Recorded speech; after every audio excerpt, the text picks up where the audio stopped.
Hello, Internet friend. Today on Value Side, how Trump's tariffs will likely affect your wallet. I'm David Ravel.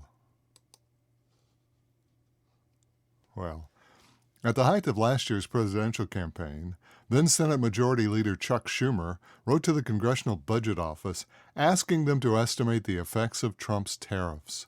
At the time, candidate Trump promised to impose tariffs on many of our nation's most significant trading partners, especially China. Specifically, Schumer asked the CBO what the effect would be if Trump imposed a 60% tariff on Chinese goods and a 10% tariff on all the rest of the countries. Recognizing that anything the CBO were to say would likely to become an important issue for the campaign, Philip Swagel, the director of the CBO, and his staff produced a reasonable, fair, and balanced response to Schumer's question. Here's a summary of that response. First, there would be a reduction in the federal government deficit. The 10% reduction on all the world would reduce the deficit by about $2.2 trillion over the next 10 years. A 60% tariff on China would reduce it another $800 billion. Combined, the policy would reduce federal deficits by about $2.9 trillion over 10 years. Now, the economic impact: a 10% tariff on the world would cause GDP to fall by about 0.3%, and a 60% tariff on China, GDP would go down another 0.3%. Combined, GDP would be down about 0.6% over that 10-year period.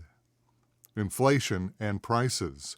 The 10% tariff on the rest of the world would cause inflation to rise by about 0.6%, while that 60% tariff on China, another 0.4%. Combined, the PCE price index, that's the Fed's favorite measure of inflation, would be up about 1% over the coming 10 years.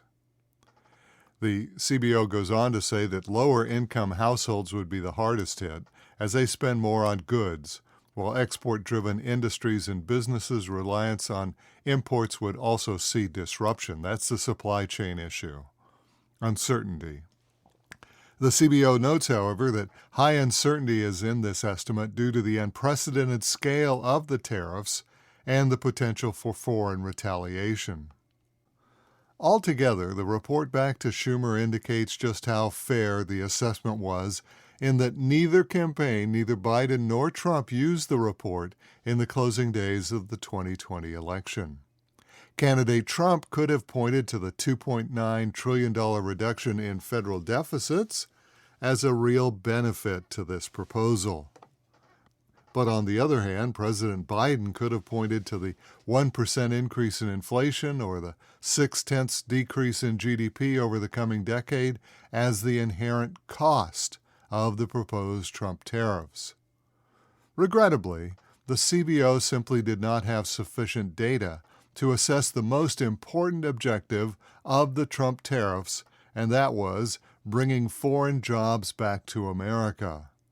For over half a century, there's been a steady exodus of U.S. jobs to low-cost countries.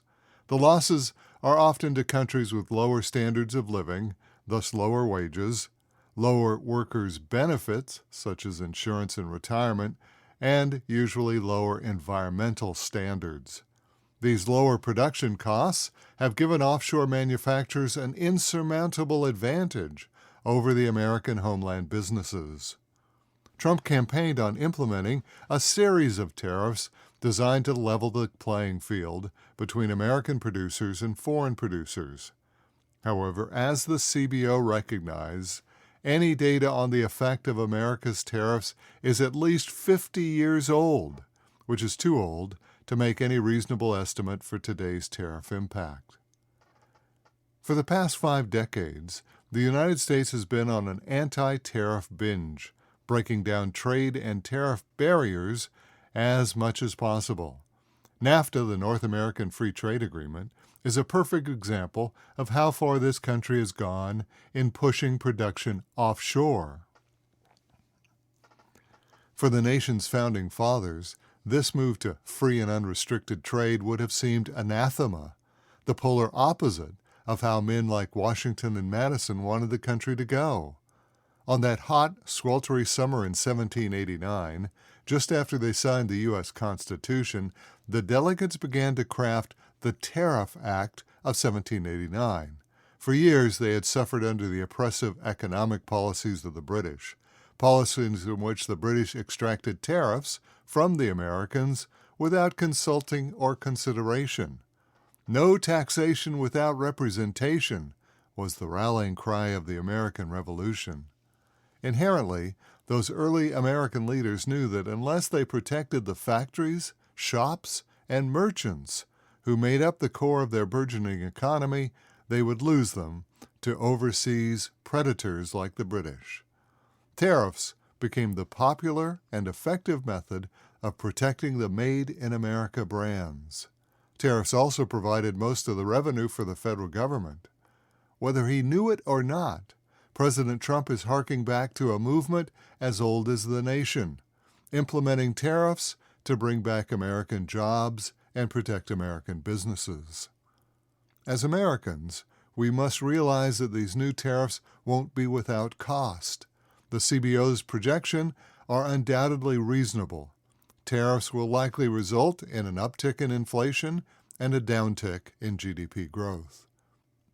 But in the end, we will all be in a much better place, less dependent on foreign countries, more secure in our supply chain, with more and better paying jobs here at home. Tariffs are one American tradition that we ought to renew. And that's today's Value Side. For all of our articles, references, and podcasts, visit valueside.com. I'm David Revell. ValueSide is independently written and researched. The views expressed are strictly my own.